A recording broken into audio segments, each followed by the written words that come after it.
Graça e paz, querido irmão, querida irmã, Deus abençoe a sua vida, a sua casa, a sua família, em nome de Jesus. Nós estamos em 120 dias de consagração, nós estamos no nosso dia de número 68 no nosso propósito de consagração. Essa é a nossa live de número 49 e que bênção você poder estar junto comigo nesta ocasião. Querido, querida, hoje, por uma necessidade de viagem, essa live está sendo gravada, eu gravei ela agora na parte da tarde, e já estou saindo de viagem, mas no final de semana nós estaremos juntos, com a graça de Deus, na nossa igreja, assim o Senhor permitindo, tá bom? Mas hoje a live está sendo gravada, então nós não vamos ter o nosso momento de interação, não teremos a possibilidade de interação, né? Mas se você quiser deixar o seu motivo de oração registrado aí no bate-papo, aí eu quero encorajar a você, irmão, irmã, a orar pelo seu irmão, pela sua irmã, que deixar o motivo de oração registrado aí no bate-papo, tá bom? Se você sentir a liberdade, for alguém que você conhece, você sentir a liberdade de telefonar, de mandar uma oração pelo WhatsApp, faz isso também, tá bom? Isso faz bem, né? Bacana essa comunhão entre os irmãos. Amém? Querido, querida, o nosso trecho de leitura de hoje foi o trecho de Oséias, capítulos 6 até o 14, e Isaías, capítulos 28 e 29. Esse é o nosso trecho de leitura de hoje, quinta-feira, dia 11 de julho de 2024. E sem mais delongas, eu quero refletir com você sobre um dos trechos da palavra de Deus que nós lemos hoje, tá bom? Então, se você puder abrir a sua Bíblia, no capítulo 8 do profeta Oséias, Oséias capítulo 8, versículo de número 13. Oséias capítulo 8, verso 13, para a nossa reflexão hoje. Amém? Oséias, primeiro dos profetas menores, né? Quem está na sala de imersão na Bíblia tira de letra uma informação como essa, né? Oséias capítulo 8, versículo de número 13. Se você achou aí, diz assim o texto bíblico: amam o sacrifício e por isso sacrificam, pois gostam da carne e a comem, mas o Senhor não os aceita. Agora se lembrará da sua iniquidade e lhes castigará o pecado. Eles voltarão para o Egito. Aqui a palavra do Senhor, querido, querida, está trazendo mais uma das sentenças sobre Efraim. E quando é usado no livro do profeta Oséias o nome Efraim, o nome da tribo de Efraim, Oséias ele está se referindo ao sul, né? Efraim era uma das tribos do sul. E Oséias ele faz esta menção, né? Acerca do sul, ele está profetizando no sul, né? Judá, e ele faz esta menção em respeito, em referência a Efraim, dizendo que Efraim só sacrifica porque ama o sacrifício e se alimenta da carne do sacrifício. Nós estamos falando da igreja, nós estamos orando pela igreja agora no mês de julho, né? E hoje eu gostaria de falar com você acerca do culto, acerca, sobretudo, da nossa intenção ou das nossas intenções, no plural, em referência ao culto. Você sabe que já houve algumas ocasiões nas quais eu busquei trabalhar bastante com a igreja, e vira e mexe eu volto nesse assunto, acerca da razão do culto. E uma das coisas que eu digo repetidamente acerca do culto: o culto não é por nossa causa, o culto é por causa do Senhor. O culto não é para atender os nossos interesses, mas o culto é para agradar o coração daquele que é alvo da adoração, daquele que é alvo do louvor. O culto, ele pressupõe tributo, e o tributo eu não cobro, o tributo eu pago, né? O tributo a uma autoridade maior do que eu eu pago. E o culto, ele pressupõe isso, quando a palavra fala, tributai ao Senhor a glória devida ao seu nome, né? A palavra está falando, olha, a tua relação em culto com o Senhor é uma relação de pagamento, é uma relação de devolução àquilo que o Senhor fez por você, e você, em reconhecimento daquilo que o Senhor fez, devolve a Ele a tua celebração, seja através da canção, seja através da oração, seja através dos teus dízimos e ofertas, seja através da tua presença, porque o culto, ele pressupõe o congregar, né? A gente fala de culto online, não existe culto online, na verdade. O que existe é live do culto, né? É a transmissão do culto. Agora, o culto, ele pressupõe um ambiente do congregar, né? Tanto que quando nós estávamos no período de pandemia, uma motivação que nós sempre fazíamos, e isso principalmente nos momentos de ceia, congrega a família, ajunta a família, para que haja característica de culto em torno de uma live que está acontecendo, né? E na pandemia a gente deu muito essa orientação, né? Para que o congregar acontecesse, mas dentro da casa, com a família, ou no máximo com a família um pouco mais estendida, né? Levando em consideração que uma live não substitui o culto, uma transmissão não substitui o culto, uma reflexão como essa não pode se tornar uma substituta do culto. Ah, pastor, mas eu não estou sendo edificado nesse momento, o senhor não está falando comigo, o senhor não está ministrando ao meu coração. Sim, não tenha dúvida que ele está ministrando, mas existe uma dimensão de revelação que é reservada ao ambiente da grande congregação. Jesus, ele fez algumas promessas em referência, ou o Senhor, né, fez algumas promessas em referência aos ambientes de investimento dele na nossa vida. Por exemplo, no individual, Jesus diz, vai para o teu quarto, tranca a porta do teu quarto, busca o teu pai em secreto, e o teu pai que te ouve em secreto, ele vai te recompensar. Ali existe uma dimensão de recompensa e galardão para a minha vida à medida que eu busco.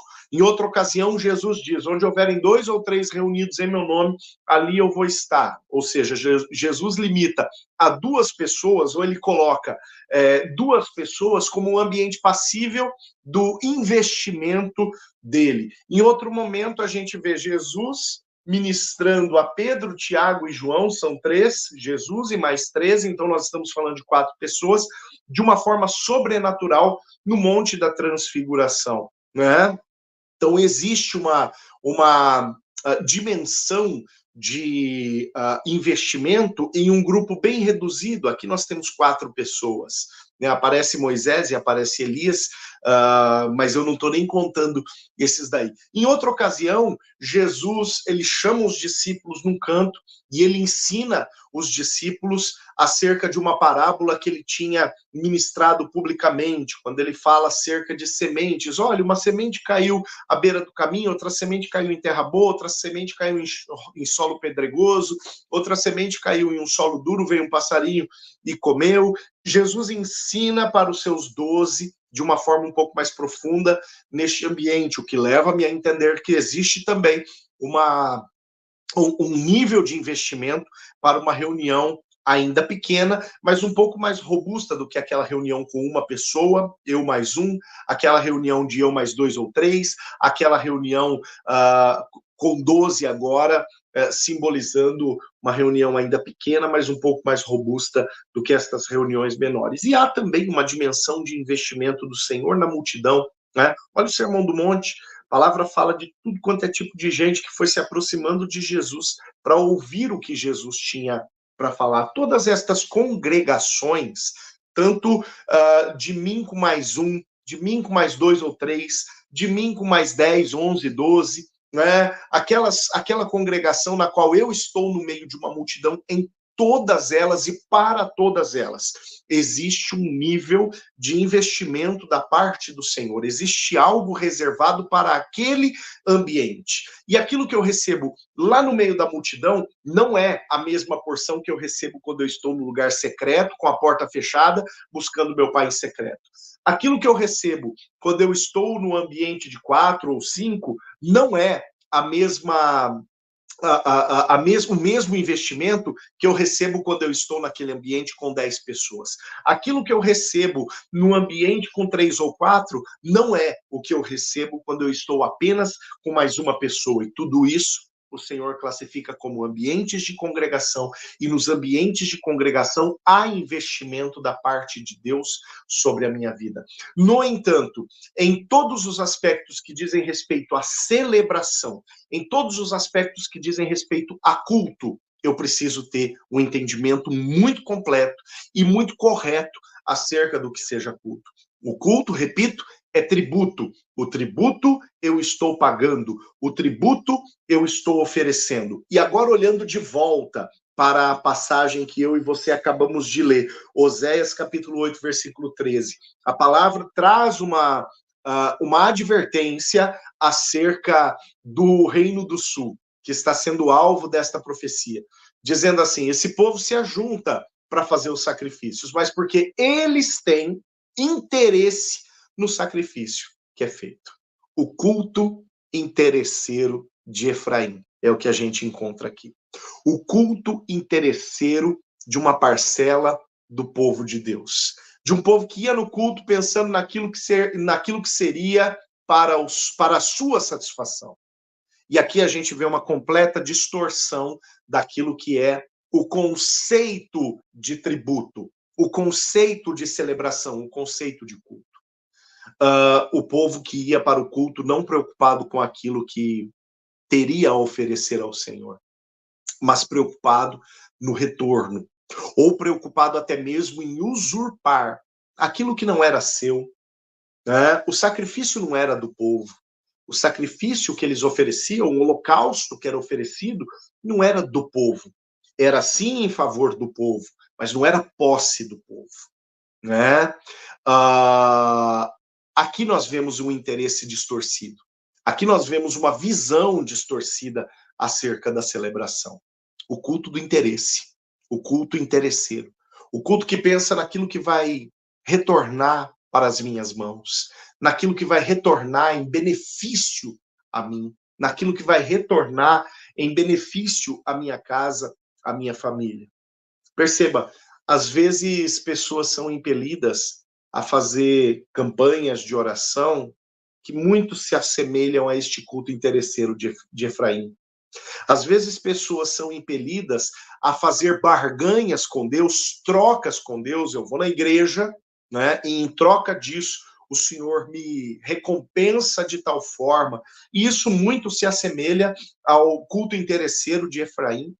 Às vezes as pessoas colocam na sua mente, no seu coração, que é um voto, que é um propósito que elas estão fazendo, e se movem, por isso que elas chamam de voto e propósito, mas que no fundo, a palavra voto, a palavra propósito só é um véu para esconder por detrás um verdadeiro culto interesseiro de Efraim. Querido, querida, o motivo pelo qual nós nos movemos na direção do Senhor não pode ser interesseiro. Nós não temos moeda de troca para nos relacionarmos com o Senhor. Nós somos posse de Deus. A palavra diz que eu e você fomos comprados pelo Senhor Jesus no dia que eu e você fomos resgatados para a eternidade ao lado do Pai. A palavra diz que o Senhor, com o seu sangue, referindo-se a Jesus, com o seu sangue, ele comprou para si povos de todas as tribos, línguas, raças e nações. Isso me contempla, isso te contempla, amado, amada, se você aceitou Jesus como Senhor e como Salvador da sua vida. E como participantes desta graça preciosa e imensa que eu e você somos, o nosso retorno ao Senhor em forma de culto não tem como ter interesse. Não tem maneira de ter interesse. Uma vez que nós não temos nada de nós mesmos, porque tudo o que somos e tudo o que temos pertence a Ele, não é nosso. Então, o culto, querido, querida, a celebração, seja um ambiente de multidão, como é no caso da igreja, seja um ambiente de discipulado um a um, como é quando você se ajunta com um irmão, se ajunta com uma irmã, para ter um tempo de oração, para ter um tempo de aconselhamento, para ter um tempo de esclarecimento acerca de suas dúvidas, suas necessidades na palavra. Quando você está numa célula com um grupo pequeno de pessoas, mas um pouco mais robusto do que esta reunião de 1+1, quando você está com 2 ou 3 amigos falando acerca das coisas de Jesus, todos estes ambientes nos quais um tributo está sendo oferecido para o Senhor, não são ambientes nos quais nós estabelecemos para Deus qualquer espécie de troca. Porque em nós mesmos nós não temos um valor, a não ser a nossa própria vida, e ela não é mais nossa. Ela pertence ao Senhor. Nós não temos nenhum valor que possa conquistar os olhos do Senhor ao ponto do Senhor dizer, eu quero isso, e por conta de eu querer isso, eu vou te abençoar de tal forma. Essa troca, na verdade, já foi feita. E muitas vezes eu e você não percebemos. Muitas vezes eu e você não damos o devido valor. Esta troca foi feita quando o Senhor olhou para a minha vida, olhou para a sua vida e disse, eu quero esta vida de volta. Porque ele está perdido, ela está perdida, mas eu quero ele resgatado, eu quero ela resgatada, para que ele e ela possa passar a eternidade ao meu lado. E em troca disso, eu vou dar a vida do meu filho Jesus Cristo. A troca que eu e você podíamos fazer, podíamos aceitar fazer, ela já foi proposta pelo Pai a nós. Quando ele enviou o seu filho em troca da nossa vida, para que nós pudéssemos ter vida e vida em abundância. Agora, eu e você não temos com o que oferecer absolutamente nada em moeda de troca ao Pai. Logo, qualquer culto interesseiro jamais pode ser chamado de culto. Qualquer motivação interesseira que me mova até mesmo para a casa do Senhor, quando o culto está acontecendo, que me mova para uma célula, quando a célula está acontecendo, que me mova para um ambiente de discipulado, quando esse discipulado está acontecendo. Qualquer interesse interesseiro vai me colocar numa condição como essa do culto de Efraim, do culto interesseiro de Efraim, que conforme a palavra do Senhor diz, vamos ler de novo o resultado, o Senhor não os aceita. Um culto que não é aceito, já pensou uma cantoria, o sujeito vai lá, gasta toda a goela dele cantando, né? Gasta todo o latim, falando palavras bonitas numa oração de um culto que não está sendo aceito. Agora se lembrará da sua iniquidade. Uau, a palavra diz que o Senhor, quando ele nos perdoa, ele lança o nosso pecado em um mar de esquecimento. Agora a palavra está dizendo que um culto interesseiro traz de volta o meu pecado à tona deste mar. A palavra diz, o Senhor se lembrará da sua iniquidade e lhe castigará o pecado. E voltarão para o Egito. Egito, na palavra, significa escravidão. Egito é sinônimo de escravidão. Um culto interesseiro, um culto motivado por princípios errados, me amarra em uma condição de escravidão. E não podia ser diferente, porque se eu presto um culto e até o meu culto é escravo das minhas vontades, isso significa que eu não fui liberto delas. Até o meu culto visa atender as minhas vontades e não o querer de Deus, isso significa que eu continuo muito escravo de mim mesmo, muito escravo das minhas vontades. Tem um defeito grande e sério neste culto, que sequer pode ser chamado de culto. Amém? Guarda essa palavra. Lembra do conceito de culto, que é tributo, que é você devolver para Deus aquilo que ele é digno. O culto não é para mim, o culto é para ele. O culto não é para você, o culto é para ele, porque só ele é digno e merecedor da minha adoração, do meu louvor e do meu culto. Amém? Glória a Deus. Guarda essa palavra, querido, querida. Deixa eu lembrar você, de repente você que chegou depois, hoje essa reflexão está gravada, tá? Estou em viagem, essa reflexão está gravada.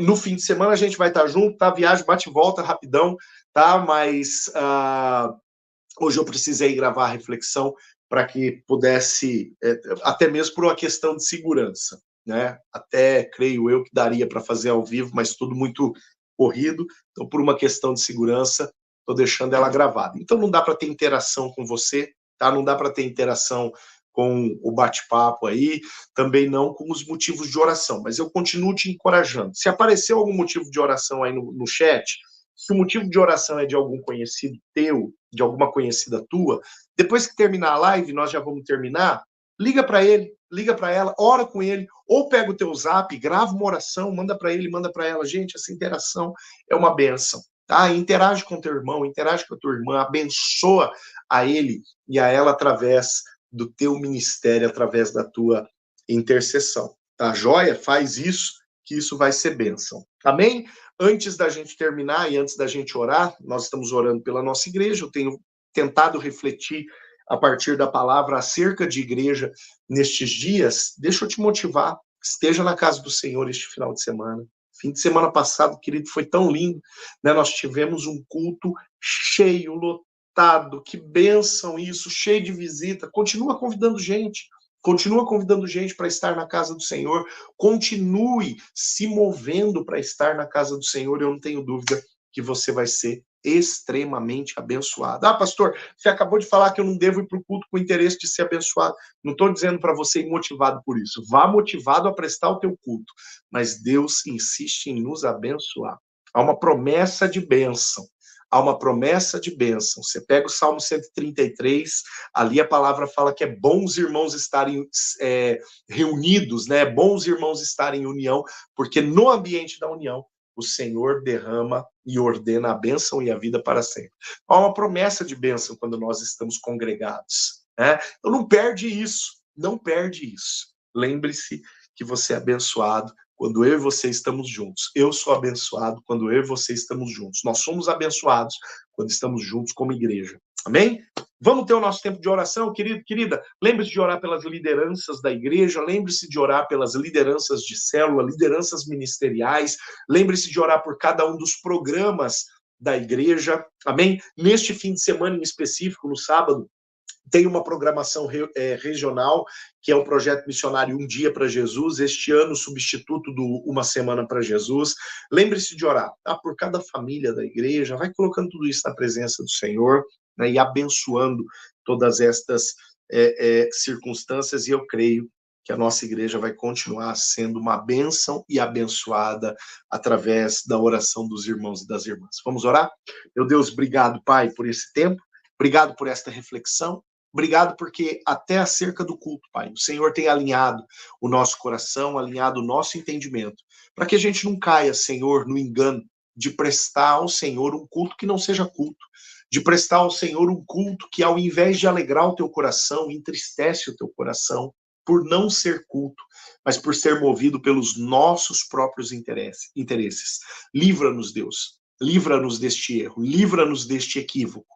E, Senhor, aponta as nossas vidas, aponta, Senhor, o nosso ministério, aponta a nossa celebração e as nossas intenções para aquilo que verdadeiramente é o teu querer e a tua vontade acerca de nós, quando nós nos reunimos, Pai, e nos congregamos para adorar o teu santo nome, seja na igreja, seja numa célula, seja num discipulado 1 a 1, seja num ambiente no qual ocasionalmente nos encontramos e o assunto da tua palavra começa a fluir.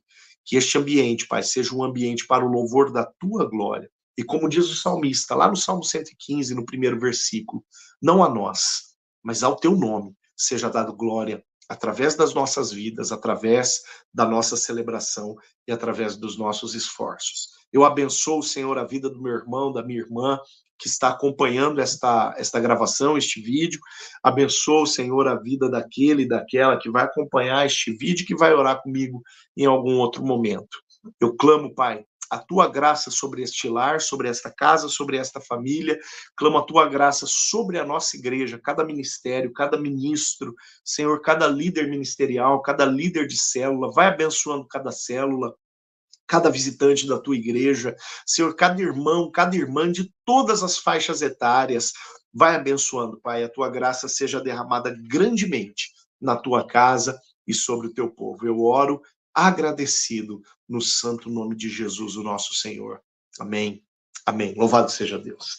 Querido, querida, Deus abençoe a sua vida, Deus abençoe a sua casa, a sua família. uma ótima noite de descanso para você e amanhã, uma sexta-feira abençoada, em nome de Jesus. Amanhã, 21 horas, nós nos encontramos aqui, em nome de Jesus.